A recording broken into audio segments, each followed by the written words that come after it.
আমদানি ঘোষণায় চালের দাম কিছুটা কমলেও অস্থির ভোজ্য তেলের বাজার। সপ্তাহ ব্যবধানে দাম বেড়েছে 15 থেকে 20 টাকা, চিনির দামও ঊর্ধ্বমুখী। ফরিদপুরে ভাঙা থেকে পটুয়াখালীর কুয়াকাটা সড়ক হচ্ছে 6 লেন। সরকারি ক্ষতিপূরণের বাড়তি টাকা হাতে নিতে বাড়ি নির্মাণ ও গাছ লাগানোর হিড়িক। অপার সম্ভাবনার পরও পর্যটন খাতে এশিয়ার সবচেয়ে পেছনে বাংলাদেশ, বলছে ওয়ার্ল্ড ইকোনমিক ফোরাম। ব্র্যান্ডিংয়ে নজর দেওয়ার পরামর্শ।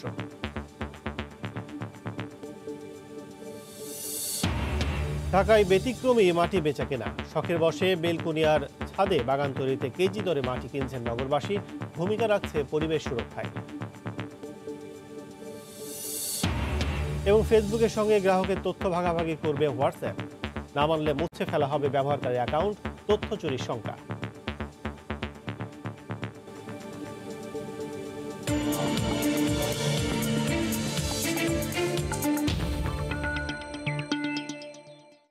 দেখছিলেন শিরোনাম। আমন্ত্রণ জানাচ্ছি দেশ ও দেশের বাইরের অর্থ বাণিজ্যের নানা খবর নিয়ে আমাদের নিয়মিত আয়োজন এই সময় বাণিজ্যে।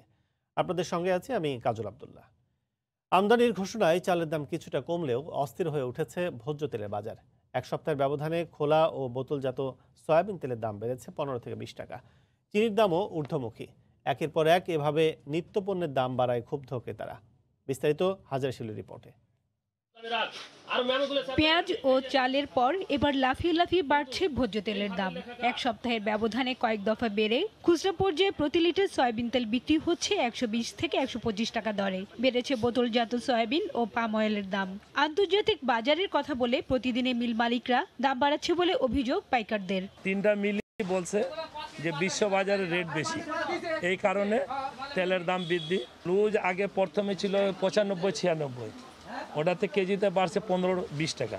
তেল তো সীমার বাইরে, মানে নিতে আসছি অনেক, কিন্তু নিতে পারতেছি না, অনেক দাম বেড়ে গেছে। দাম বাড়ায় বিপাকে পড়েছেন খুচরা বিক্রেতারা। তেল না কিনেই ফিরে যান অনেক ক্রেতা। তেল কিনতে আসে অবস্থা খারাপ হয়ে গেল। 5 কেজি তেল কিনবো, বাসায় নিয়ে যাব, এখন তেল ছাড়াই বাসায় যাইতেছি। আমাদের ইনকাম বলেন এক্সপেন্সের উপরে একটা প্রভাব ফেলছেই। বেড়েছে চিনির দামও। প্রতি কেজিতে চিনির দাম বেড়েছে 2 থেকে 3 টাকা। তবে কমেছে পেঁয়াজের দাম। সরবরাহ বাড়া এবং ভারতীয় পেঁয়াজ আমদানির ঘোষণায় পাইকারি বাজারে দাম কমে বিক্রি হচ্ছে 28 থেকে 30 টাকা দরে। চিনির দামও বাড়তেছে, 250 টাকার থেকে বাড়তে 3130 টাকা হয়েছে বস্তা। যাদের বেশি বেশি পয়সা হেরা মাল কিনে স্টক করে, সব চাপ পড়ে আসে গরিবের উপরে। এদিকে দাম নিয়ন্ত্রণে আমদানির ঘোষণা দিলেও তেমন কোনো প্রভাব পড়েনি চালের বাজারে। কেজিতে 50 পয়সা থেকে 1 টাকা কমেছে চালের দাম। ভারতীয় চাল বাজারে আসলে দাম আরও কমবে বলে মনে করেন পাইকারি বিক্রেতারা। বস্তায় 20 টাকা 50 টাকা কোনো চালে কমাইছে। কেজিতে বাড়ছে তো ধরেন 7 থেকে 8 টাকা কোনো চালের ক্ষেত্রে, সেই হিসাবে কিন্তু চালের দাম কমার ক্ষেত্রে এটা বলা যায় না যেহেতু কমছে। এটা ওই ইন্ডিয়া থেকে আমদানি হবে করতে করতে মানুষের মজুতদারেরা একটু ভয় পাইতেছে, সেটা দিতে চেষ্টা করতে আছে। এদিকে চালের দাম কমার প্রত্যাশায় পাইকারি আড়তগুলোতে ক্রেতাদের আনাগোনা কমে গেছে। এই অবস্থায় চাহিদার চেয়ে বেশি চাল আমদানি হলে লোকসানে পড়ার আশঙ্কা করছেন তারা। হাজারের শিউলি, সময় সংবাদ, ঢাকা। পরপর 2 বছর ভালো দাম পেয়ে ধানের আবাদ নিয়ে আশাবাদী হয়ে উঠছে রংপুর অঞ্চলের কৃষক।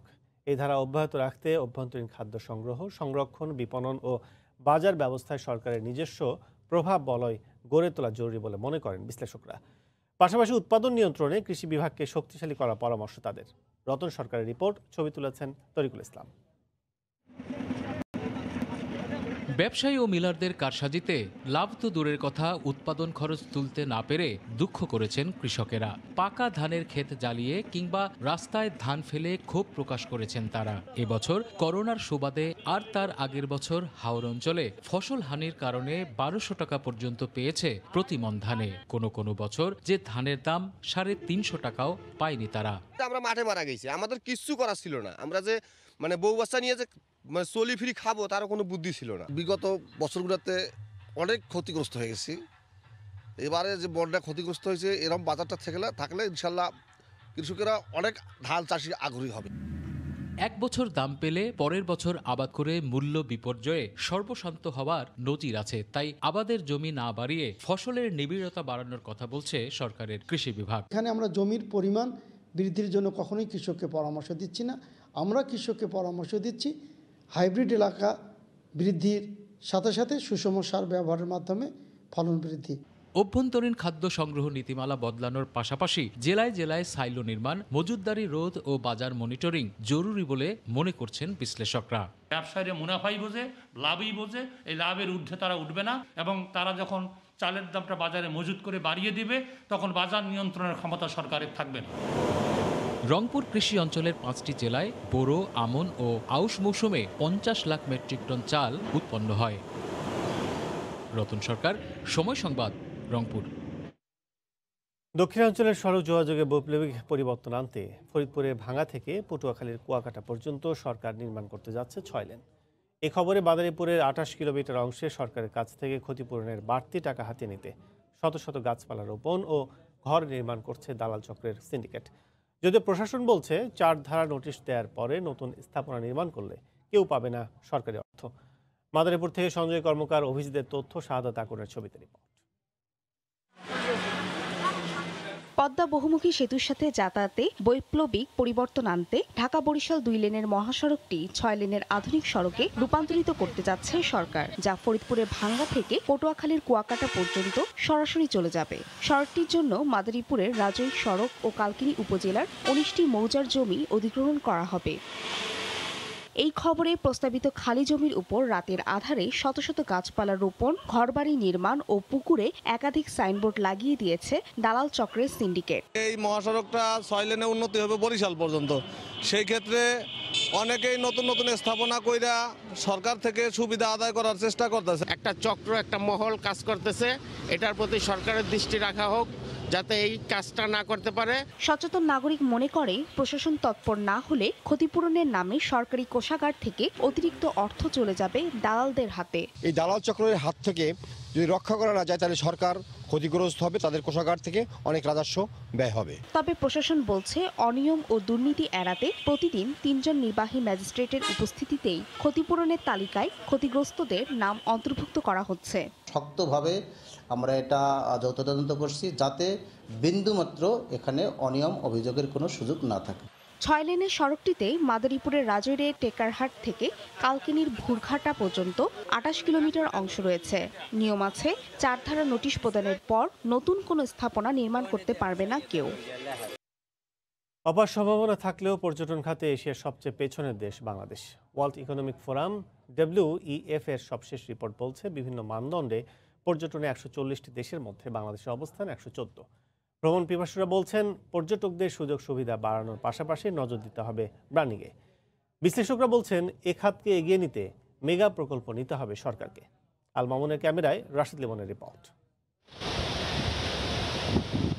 অবারিত সাগর, সূর্য এখানে উদয় হয় সাগরের বুক চিরে, দিন শেষে আশ্রে পড়ে নীল দিগন্তে। আছে দিগন্ত জোড়া পাহাড়, ইতিহাস আর ঐতিহ্য সমৃদ্ধ করেছে এদেশের প্রাণ প্রকৃতি। এসব কিছুই পর্যটকদের আকৃষ্ট করার জন্য যথেষ্ট, অথচ গবেষণা বলছে ভিন্ন কথা। WEF travel and tourism competitiveness 2019-এর গবেষণা বলছে এশিয়ায় মাথাপিছু আয়ে 4-এ থাকা পর্যটন খাতে বাংলাদেশের অবস্থান একেবারে তলানিতে। পরিবহন, যোগাযোগ, নিরাপত্তা, অন্যান্য সুযোগ সুবিধা সহ 90টি মানদণ্ড বিচারে পর্যটন খাতে 140টি দেশের মধ্যে বাংলাদেশের অবস্থান 104 থেকে নেমে এখন 114। দুর্বল অবকাঠামো, পরিকল্পনার অভাবেই তুলে ধরা যাচ্ছে না দেশের পর্যটন স্পটগুলোকে। আমাদের এত সুন্দর অ্যাসেট, এত সুন্দর একটা জায়গা, এটাকে যদি আমরা সিকিউর করে রাখি, পরিষ্কার রাখি, আর মানুষকে আমরা আরো ভালোভাবে এটা প্রেজেন্ট করতে পারবো। ফরেনার্সরা যদি আসে ওদেরকে আমাদের ওরকম ফ্যাসিলিটিস প্রোভাইড করা উচিত যেটা আমরা অ্যাব্রোডে গেলে পাই। কোথায় কীভাবে যাওয়া যাবে, হ্যাঁ সেখানে কী আছে, কী ফ্যাসিলিটি আছে কি নাই, সেগুলো অবশ্যই যদি একটা অবসরে চলে আসে তাহলে আমার পর্যটনের জন্য ভালো হবে। জিডিপিতে চমক দেখানো দেশের পর্যটনে আয় মাত্র 2%, অথচ অনেক দুর্বল অবকাঠামো নিয়েও নেপাল কিংবা ভুটানের মতো দেশ এগিয়ে গেছে বহুদূর। সৌন্দর্যের কমতি নেই বাংলাদেশের, আছে পর্যটন খাতের অপার সম্ভাবনা। তারপরও এর বেহাল দশা কেন? বিশ্লেষকরা বলছেন এ খাতকে এগিয়ে নিতে সরকারকে দীর্ঘমেয়াদী পরিকল্পনা নিতে হবে, সঙ্গে সঙ্গে থাকতে হবে বাস্তবায়নের সদিচ্ছা। সরকারের সরাসরি কিছু কাজ করার জায়গা আছে, কিছু কিছু জায়গা হচ্ছে সরকার ফ্যাসিলিটি করবে, সরকার সুযোগ সুবিধা সৃষ্টি করবে, প্রাইভেট সেক্টরের লোকেরা এগিয়ে আসবে বা উদ্যমী লোকেরা এগিয়ে আসবে, এরকমও কিছু জায়গা আছে, সেখানেও বেশ কিছু ঘাটতি আছে। যে সেক্ষেত্রে ভিসার সহজীকরণে ই ভিসা চালুর পরামর্শ তাদের। রাশেদ লিমন, সময় সংবাদ, ঢাকা। রাঙামাটিতে নারী উদ্যোক্তাদের আয়োজনে চলছে পিঠা মেলা। এই মুহূর্তে সেখানে আছেন রিপোর্টার কমল দে। সরাসরি চলে যাচ্ছে তার কাছে। কমল। ধন্যবাদ কাজল। 3 পার্বত্য জেলায় ছড়িয়ে ছিটিয়ে থাকা নারী উদ্যোক্তাদের এক প্ল্যাটফর্মে আনতে চান এবং সে আনার যে কার্যক্রম সেটি শুরু হয়েছে আজকে থেকে। এখানে অনুভব নামে একটি সংগঠন তারা নারী উদ্যোক্তাদের জন্য আয়োজন করেছে আজকে ব্যতিক্রমী দিনব্যাপী এক আয়োজন। সে পিঠা অর্থাৎ শীতে যে পিঠা, সে পিঠার উৎসবকে সামনে রেখে তাদের এই আয়োজনটি চলছে এবং এখানে কিন্তু পার্বত্য যে ঐতিহ্যবাহী যে পিঠা রয়েছে সেই পিঠার পাশাপাশি তাদের যে তৈরি করা পোশাক রয়েছে সেগুলো কিন্তু এখানে প্রদর্শন করা হচ্ছে এবং বিক্রির ব্যবস্থা করা হয়েছে। বিশেষ করে যে উদ্যোক্তারা রয়েছে, উদ্যোক্তারা বলছেন তারা এই পার্বত্য অঞ্চলের যে আদি যে বুনন ঐতিহ্যবাহী যে পোশাক যে অলংকার রয়েছে সেটি তারা সারা দেশে ছড়িয়ে দিতে চান এবং যে নারী উদ্যোক্তাদেরকে তারা সারা দেশে পরিচিতি করে তুলতে চান। যে কারণে তাদের আজকের আয়োজন, সেই আয়োজনটি রয়েছে সকালে। মূলত অনুভব নামে একটি সংগঠনই এটির আয়োজন করেছে। আমরা দেখেছি অন্তত 30 জনের বেশি নারী উদ্যোক্তা তারা আজকে অংশ নিচ্ছেন। তাদের এখানে আমরা দেখেছি বিশেষ প্রদর্শনীর ব্যবস্থা করা হয়েছে। কোমর তাঁতের মধ্যে দিয়ে তারা চাদর বুনন করছেন এবং মাফলার বুনন করছেন এবং এখানের মধ্যে যে বিভিন্ন পণ্য রয়েছে বিশেষ করে চাদর সহ নানা ধরনের যে পাহাড়ি যে ঐতিহ্যবাহী পোশাক রয়েছে এবং সেগুলি তারা এখানে তুলে ধরেছেন। তারা আরেকটি বিষয় আমরা দেখেছি ঐতিহ্যবাহী যে অলংকার, পাহাড়ি যে অলংকারগুলো রয়েছে সেই অলংকার একটি ফিউশন তৈরি করে তারা সেটিও তারা বাজারজাত করার চেষ্টা করছেন এবং বাংলাদেশের সাথে জাতীয়ভাবে সেগুলো বাজারজাতভাবে কেনা বেচা হয় সেটিও তারা চেষ্টা করছেন এখানের মধ্যে। এবং আমরা দেখেছি কিন্তু সকাল থেকে বিশেষ করে যেমন নারী উদ্যোক্তারা আসছেন ঠিক তেমনি এখানে কিন্তু ক্রেতারাও আসছেন। তারা দেখছেন পছন্দনীয় কাপড় বা অলংকার কি আছে সেটি তারা দেখছেন। আসলে একটি বিষয় আমরা একটু কথা বলার চেষ্টা যে উদ্যোক্তাদের মধ্যে একজন, আপনি তো মূল উদ্যোক্তা, আপনার আসলে উদ্যোক্তার উদ্দেশ্যটা কি আজকের যে আয়োজনের? আপনারা দেখতে পাচ্ছেন এখানে অনেক ধরনের ট্রেডিশনাল গহনা আছে। আমার হাতেও একটি হুজিহারু। এগুলো কিন্তু আমাদের এই ঐতিহ্যবাহী গহনাগুলো হারিয়ে গিয়েছিল। এখন এই যে নতুন তরুণ উদ্যোক্তারা তারা এই গহনাগুলো আবার আমাদের সামনে নিয়ে এসছে এবং বিভিন্ন ধরনের যে ট্রেডিশনাল পোশাক সেটা তারা এখানে ডিসপ্লে করেছে এবং অনেক ক্রেতারা এসছেন এবং তারা পছন্দ করছেন এবং আমাদেরকে সাধুবাদ জানাচ্ছেন। তো আমরা চাচ্ছি তরুণ উদ্যোক্তারা একই প্ল্যাটফর্মে এসে আমরা একতার সহিত কাজ করব এবং নতুন কিছু সৃষ্টি করব। ধন্যবাদ। আমরা কথা বলছিলাম যে আজকের যে আয়োজন নারী উদ্যোক্তাদের একই প্ল্যাটফর্মে আনা, সে অনুভবের সত্ত্বাধিকারী সুরাইয়া রুমার সাথে তিনি আমাদেরকে বলছেন তারা চান যারা পাহাড়ি জনগোষ্ঠী রয়েছে তাদের মধ্যে যে নারী উদ্যোক্তারা রয়েছে সেই উদ্যোক্তারা যেন একসাথে আসেন এবং তাদের উৎপাদিত পণ্যগুলো একই প্ল্যাটফর্ম থেকে বিক্রি করতে পারেন এবং একই সাথে সারা দেশে একটু পরিচিতি করতে পারেন, সেই তারা লক্ষ্য নিয়ে তারা আজকের আয়োজন। তো এখন পর্যন্ত কাজল আমার কাছে ছিল রাঙ্গামাটি যে অনুভবের আয়োজনে নারী উদ্যোক্তারা একই প্ল্যাটফর্মে আনার জন্য যে উদ্যোগ চলছে তার সর্বশেষ। পিঠা উৎসবের খবর জানাচ্ছিলেন চট্টগ্রাম থেকে সহকর্মী কমল দে। বিশ্বের বৃহত্তম সমুদ্র সৈকত কক্সবাজারে 300 থেকে 400 ফুট উপরে ভেসে বেড়ানো এবং পাহাড়ের নৈসর্গিক সৌন্দর্য উপভোগ করা, যার নাম প্যারাসিলিং। বিস্তারিত জানাতে এই মুহূর্তে মেরিন ড্রাইভের দরিয়ানগর পয়েন্টে আছেন রিপোর্টার সুজাউদ্দিন রুবেল। সরাসরি চলে যাচ্ছে তার কাছে। রুবেল। কক্সবাজার সমুদ্র সৈকতে যে ভিন্ন মাত্রার বিনোদন সেটি হচ্ছে প্যারাসেলিং। আজকে আমরা আছি প্যারাসেলিং পয়েন্টে, যেখানে ইতিমধ্যে শুরু হয়ে গিয়েছে প্যারাসেলিংয়ের যে কার্যক্রম। দিন দিন জনপ্রিয় হয়ে উঠছে পর্যটকদের কাছে। আপনারা ঠিক দেখতে পাচ্ছেন এখন সমুদ্র সৈকতের যে দরিয়ানগর পয়েন্ট আছে সে দরিয়ানগর পয়েন্টে কিন্তু কিছু পর্যটক এসেছেন এবং তারা এই সমুদ্র সৈকতের দরিয়ানগর পয়েন্টে এসে তারা যে প্যারাসেলিং রয়েছে সে প্যারাসেলিং করছেন। আমরা বেশ কয়েকজনের সাথে যারা প্যারাসেলিং করতে এসেছেন তাদের সাথে কথা বলেছিলাম। তারা যে বিষয়টি বলছে কক্সবাজারে আসেন, তারা কক্সবাজারে এসে সমুদ্র সৈকত পাহাড় এগুলো উপভোগ করেন। এর পাশাপাশি এখন তারা ভিন্ন মাত্রার যে বিনোদন সেটি হচ্ছে প্যারাসেলিং, এখন তারা সেটি উপভোগ করতে পারছেন। তো এখন আসলে যারা এসেছেন তারা যেটি বলছে যে 300 থেকে 400 ফুট উপরে উঠে সমুদ্র সৈকত, পুরো সমুদ্র সৈকত প্রায় 10 থেকে 15 মিনিট পর্যন্ত তারা ঘুরছেন প্যারাসেলিংয়ে চড়ে। আর এছাড়াও রয়েছে এই যে পাহাড় থেকে পুরো সমুদ্র সৈকত যেমন দেখতে পাচ্ছে ঠিক তেমনি যে পাহাড় রয়েছে সেটিও তারা দেখতে পাচ্ছেন। তো এই যে 10 থেকে 15 মিনিট পর্যন্ত তারা এটিকে রোমাঞ্চকর তাদের একটি যাত্রা হিসাবে বলছেন। তো আমরা যে এই পর্যন্ত সকাল থেকে এখানে 5 জন প্যারাসেলিং করেছে, তার মধ্যে আমরা দেখতে পেয়েছি 3 জন নারী আর 2 জন পুরুষ।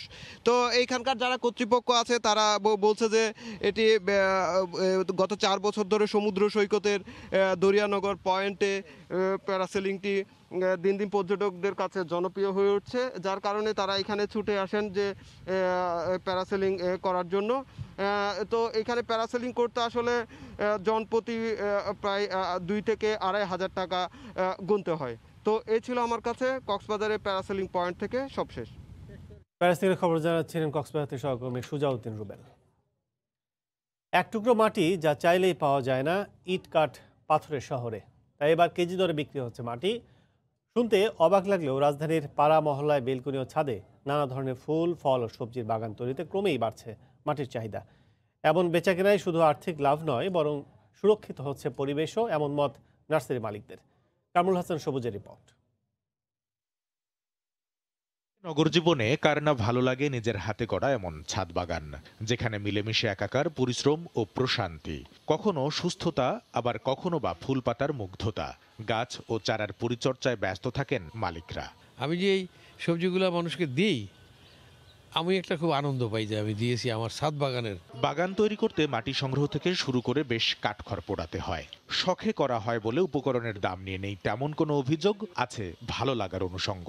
এগুলোর জন্য যে সমস্ত ইনগ্রেডিয়েন্টস লাগে, মাটি, সার, বীজ, চারা সব কিছু অ্যাভেলেবল আছে। তো নার্সারি থেকে মাটি আনি, ওরা সাধারণত ভালো মাটি আনে। পাখির ডাকটা, গোধূলির আলোটা, এটা মানে মন ভালো করার জন্য আমার মনে হয় এইরকম একটা ছাদ সবারই মেনটেন করা উচিত। কয়েক বছর ধরেই ছাদ বাগানের সংখ্যা বাড়ছে রাজধানীতে। নার্সারিগুলোতে প্রতিদিনই স্থানীয় ও দূর দূরান্ত থেকে বাগান প্রেমীরা আসেন গাছ সহ বিভিন্ন উপকরণ কিনতে। অনেক মাটি কিনছি, মাটি, জৈব সার, ভার্মিকম্পোস্ট, যত কিছু আছে ভ্যান ভরে ভরে আমার বাসায় নিয়ে যাওয়া হয়। বাগানের মাটি বিশেষভাবে তৈরি করা হয়। গাজীপুর, আমিনবাজার সহ বিভিন্ন এলাকা থেকে মাটি কিনে এনে তাতে মেশানো হয় গোবর, নারকেলের ছোবড়া কুচি। এসব জৈব উপাদানের পাশাপাশি কখনো কখনো মেশানো হয় টিএসপি, পটাশের মতো রাসায়নিক সার। এঁটেল মাটি যেটা শক্ত, এই মাটিটা ভালো হয় না বেশি, এটা একবারে জর্জরা মাটি। গোবর মাটি দিয়ে আমরা বস্তা করি, প্রতি বস্তা বিক্রি করে আমরা 80 টাকা। মাটি বিক্রি বাড়ছে অনেক, মাটি, গোবর, সার অনেকগুলো বিক্রি বাড়ছে। আমরা যে পরিবেশ ভালো করতেছি, পরিবেশ শুদ্ধ করতেছি, আমাদের নার্সারি জগতে কোনো প্রণোদনা নেই। বিক্রি ও লাভে সন্তুষ্ট নার্সারি মালিকরা, তবে তাদের ব্যবসা সম্প্রসারণে চান সরকারের আর্থিক ও নীতি সহায়তা। কামরুল হাসান সবুজ, সময় সংবাদ, ঢাকা। দেখছেন এই সময় বাণিজ্য। মুন্সিগঞ্জের বজ্রযোগিনীতে অতীশ দীপঙ্করের জন্মভিটায় এখন প্রচুর দর্শনার্থীর আগমন ঘটে। এই মুহূর্তে সেখানে আছেন রিপোর্টার মীর নাসির উদ্দিন উজ্জ্বল। সরাসরি চলে যাচ্ছে তার কাছে। উজ্জ্বল। কাজল, এই মুন্সিগঞ্জের বজ্রযোগিনীতে যে অতীশ দীপঙ্করের জন্মভিটা এখন পর্যটকদের অনেক আকর্ষণীয় এবং পছন্দের জায়গা হিসাবে সুপরিচিতি লাভ করেছে এবং উপচে পড়া ভিড় পর্যটকদের এখানে। আপনারা দেখছেন যে নানা বয়সী মানুষের যে কোলাহলে মুখরিত হয়ে উঠেছে এই স্থানটি। যিনি এই অন্যভূমিতে জন্ম নিয়ে এই বাংলাকে আলোকিত করেছেন এবং যার যে আধুনিক কৃষি, যিনি সেচের মাধ্যমে আধুনিক কৃষি, দর্শন এবং সমাজ সংস্কারে এই পৃথিবীকে আলোকিত করেছেন এবং বোধিপথ প্রদীপ সহ 150-র বেশি যে তার বই লিখে গেছেন, যেটি এই সভ্যতা বিনির্মাণে গুরুত্বপূর্ণ অবদান রেখেছেন। সেই অতীশ দীপঙ্করের এই জন্মভিটাটি কিন্তু এখন 1000 বছর আগে যিনি এখানে জন্ম নিয়েছিলেন, যিনি 72 বছর বয়সে 1054 সালে এই পৃথিবী থেকে চলে গেছেন, তারপরে কিন্তু তার দেহবর্ষ এখানে রাখা হয়েছে রাষ্ট্রীয় মর্যাদায়, তাদের ধর্মীয়ভাবে। সেইখানটা কিন্তু এখন এত বেশি মানুষের কৌতূহল এবং কোলাহল। তো এই ব্যাপারে আমরা যে এইখানে যিনি বুদ্ধ ভিক্ষু যারা আছেন, যারা এখানে দায়িত্ব পালন করছেন, আমরা তাদের কাছ থেকে অনুভূতি জানতে চাইব। প্লিজ একটু যদি আপনি বলতেন এখানে পর্যটকদের ভিড় কি বাড়ছে কিনা। বাঙালির সত্যৈতিহ্য এবং বাঙালি বৌদ্ধরা যাকে নিয়ে সবচেয়ে গর্ববোধ করে তিনি হচ্ছেন এই অতীশ দীপঙ্কর শ্রীজ্ঞান। তিনি এখানেই এই জন্মগ্রহণ করেছেন, এটা তার বাস্তবিকতা। এতদিন ধরে এই দীর্ঘদিন যাবৎ এই জায়গাটি অযত্নে অবহেলা করেছিল। এই স্থানটিকে পুনরায় বিশ্ববাসীকে তুলে ধরার জন্য আমাদের ধন্যবাদ। করুণানন্দ থেরো এখানকার যিনি পরিচালক, তার পক্ষে প্রিয় বংশ কথা বললেন। তিনি এখানে গবেষণা করছেন, পিএইচডি করছেন এবং এই যে অতীশ দীপঙ্করের জন্মভিটাকে ঘিরে যে পুরো বিক্রমপুর তথা মুন্সিগঞ্জ আলোকিত হয়েছিল এই বিষয়ে তিনি বলছিলেন। আর এই পর্যটন কেন্দ্রটির এই ছিল সর্বশেষ। কাজল। মুন্সিগঞ্জ থেকে আমাদের সাথে যোগ দিয়েছেন সহকর্মী নাসির উদ্দিন উজ্জ্বল। আবহাওয়া ভালো থাকায় ঠাকুরগাঁও বাজারগুলোতে শীতকালীন সহ সব ধরনের সবজি সরবরাহ বেড়েছে, তবে কাঙ্ক্ষিত দাম পাচ্ছেন না বলে অভিযোগ কৃষকের। আর ব্যবসায়ীরা বলছেন সব রকম সবজির দাম কমলেও কমেনি বেচাকেনা। ঠাকুরগাঁও থেকে জিয়াউর রহমান বকুলে পাঠানো তথ্য, ছবিতে রিপোর্ট। উত্তরের জনপদ ঠাকুরগাঁয়ের কৃষকরা শীত ও ঘন কুয়াশা উপেক্ষা করেই ভোর থেকে বিভিন্ন প্রান্ত থেকে তাদের উৎপাদিত সবজি নিয়ে আসেন জেলা শহরের গোবিন্দনগর সমবায় মার্কেট পাইকারি বাজারে। ফুলকপি, বাঁধাকপি, বেগুন, সিম, আলু, লাউ সহ নানা জাতের সবজি কিনতে ছুটে আসেন স্থানীয় সহ দূর দূরান্তের পাইকার ও ক্রেতারা। আবহাওয়া অনুকূলে থাকায় চলতি মৌসুমে প্রান্তিক চাষিদের সবজি উৎপাদনও ভালো হয়েছে। সে কারণে পাইকারি এই বাজারটিতে পর্যাপ্ত পরিমাণে সবজির সরবরাহ বাড়ছে দিনের পর দিন। দাম কমার অভিযোগ থাকলেও বিক্রি বেড়েছে বলে জানান চাষি ও ব্যবসায়ীরা। গত সপ্তাহের তুলনায় নতুন আলু প্রকারভেদে কেজিতে 10 টাকা পর্যন্ত কমে গেছে। এছাড়া সব রকম সবজিতে দাম কমেছে 3 থেকে 4 টাকা। বর্তমানে এ বাজারে টমেটো ও স্কোয়াশ ছাড়া 3 থেকে 15 টাকায় মিলছে সব ধরনের সবজি। আর এসব সবজি কিনে পাইকাররা স্থানীয় বাজারে চাহিদা পূরণ করে পাঠিয়ে দিচ্ছেন দেশের অন্যান্য জেলায়। 20-22 টাকা থেকে এখন 10-15 টাকা আলু চলতেছে। যে মূলা বেচতেছিলাম 10 টাকা কেজি, সেই মূলা এখন 3 টাকা, 2.5 টাকা, 2 টাকা কেজি। প্রতিটা জিনিসেই 3 হইতে 4 টাকা প্রতি কেজি প্রতি কম। আগের তুলনায় বেচাকেনাও যা ছিল অন্তত দ্বিগুণ হয়েছে, খুচরা কাস্টমার বেশি হয়েছে, পাইকারপত্র বাড়ছে। বর্তমানে এই পাইকারি বাজারে প্রতিদিন 20 লাখ টাকা পর্যন্ত সবজি কেনা বেচা হয়। সময় সংবাদ, ঠাকুরগাঁও। দেখছেন এই সময় বাণিজ্য, সঙ্গেই থাকুন। এমএস রডের দাম অস্বাভাবিকভাবে বাড়ছে, এতে চলমান উন্নয়ন কাজ বাধাগ্রস্ত হচ্ছে বলে দাবি করেছে নির্মাণ খাতের উদ্যোক্তাদের সংগঠন Bangladesh association of construction industry BACI। গতকাল ঢাকা রিপোর্টার্স ইউনিটি সাগররণী মিলনায়তনে আয়োজিত সংবাদ সম্মেলনে এই দাবি জানান সংগঠনটির সভাপতি ইঞ্জিনিয়ার্স SM খোরশেদ আলম। এ সময় জানানো হয়, গত 2 মাসে এমএস রডের দাম বেড়েছে 25 থেকে 30%। অর্থাৎ আগে যেখানে 1 টন রডের দাম পড়তো 50,000 টাকা, বর্তমানে সেই রড কিনতে হচ্ছে 68,000 টাকায়। এভাবে দাম বৃদ্ধি পেতে থাকলে আগামী কয়েক মাসের মধ্যে দেশের নির্মাণ খাত স্থবির হয়ে পড়বে বলেও জানানো হয়। এ সময় সৃষ্ট সমস্যার সমাধানে 7 দফা দাবি তুলে ধরে BACI। বিশেষ করে এই অস্বাভাবিক মূল্য বৃদ্ধি অনতিবিলম্বে রোধ করা না গেলে সরকারের সকল নির্মাণ প্রকল্প স্থবির হয়ে পড়বে, বার্ষিক উন্নয়ন কর্মসূচির বাস্তব অগ্রগতি অর্জিত হবে না, দেশের আর্থসামাজিক উন্নয়নে বিরূপ প্রভাব পড়বে এবং এক বিশাল শ্রমগোষ্ঠী কর্মহীন হয়ে পড়বে। PPR এর বিধান অনুযায়ী সকল কাজে প্রাইস অ্যাডজাস্টমেন্ট চালু করা হোক। এই প্রাইস অ্যাডজাস্টমেন্ট ক্লজটি কোনো উন্নয়ন দপ্তরই ব্যবহার করে না। সরকারের আইন করা আছে কিন্তু তার প্রয়োগ হচ্ছে না। দেশের উদ্ভাবনী ও মানসম্মত আসবাবপত্র প্রস্তুতকারক প্রতিষ্ঠান ইসো তাদের ক্রেতা গ্রাহক সহ দেশের জনসাধারণের জন্য নিয়ে এলো ব্যতিক্রমী পরিকল্পনা। ইসোর প্রচারণায় সপ্তাহ জুড়ে পুরো ঢাকা শহরে নিত্য নতুন গৃহসজ্জার উপকরণ নিয়ে একটি ভ্যান গাড়িতে ঘুরে বেড়ানো দেখা যাবে। বাসস্থানের কার্যালয়, খাবার ঘর কিংবা শোবার ঘর, এই প্রচারণার মধ্য দিয়ে মানুষ ইসোর আন্তর্জাতিক মানের আসবাবপত্রগুলো দেখার সুযোগ পাবে। ঢাকা উত্তর ও দক্ষিণে 30টিরও বেশি এলাকা ঘুরবে এই ভ্যান। প্রধান প্রতিষ্ঠান ফেসবুকের সঙ্গে গ্রাহকদের তথ্য ভাগাভাগি করার সিদ্ধান্ত নিয়েছে হোয়াটসঅ্যাপ। এর মধ্যে গ্রাহকরা এ সংক্রান্ত নোটিশ পেতে শুরু করেছেন বলে জানা গেছে। তবে বেশ কয়েকবার গ্রাহকদের তথ্য চুরির অভিযোগ ওঠা ফেসবুক, হোয়াটসঅ্যাপ গ্রাহকদের তথ্য নিয়ে কী করবে তা নিয়ে এরই মধ্যে প্রশ্ন উঠেছে। ফেসবুকের বিরুদ্ধে এর আগেই বেশ কয়েকবার উঠেছিল গ্রাহকদের তথ্য চুরির অভিযোগ। এরপর বিভিন্ন বিবৃতি এবং পদক্ষেপের মাধ্যমে তা সামলে নেয় ফেসবুক কর্তৃপক্ষ। এমন অবস্থার মধ্যেই ফেসবুকের সাথে নিজেদের গ্রাহকদের তথ্য ভাগাভাগি করার সিদ্ধান্তের কথা জানিয়েছে হোয়াটসঅ্যাপ। এক বিবৃতিতে হোয়াটসঅ্যাপ জানিয়েছে, ব্যবহারকারীরা নতুন এ নীতি মানতে রাজি না হলে তার অ্যাকাউন্ট মুছে ফেলা হবে। ফেসবুকের সহযোগী প্রতিষ্ঠান হোয়াটসঅ্যাপের দাবি, বাণিজ্যিক ক্ষেত্রে যোগসূত্র স্থাপন করতেই এমন সিদ্ধান্ত নেওয়া হয়েছে। এর মাধ্যমে অন্য কোনো প্রতিষ্ঠানের কাছে তথ্য পাচার হবে না বলে উল্লেখ করা হয়।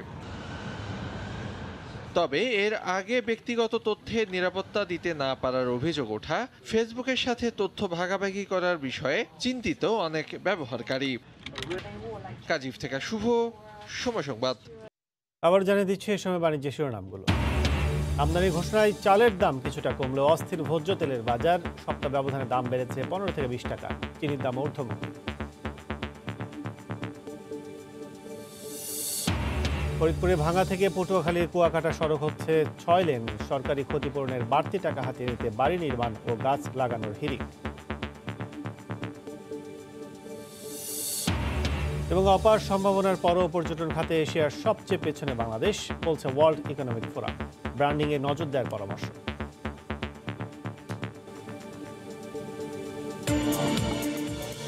এই ছিল এই সময় বাণিজ্য। সঙ্গে থাকুন সময়।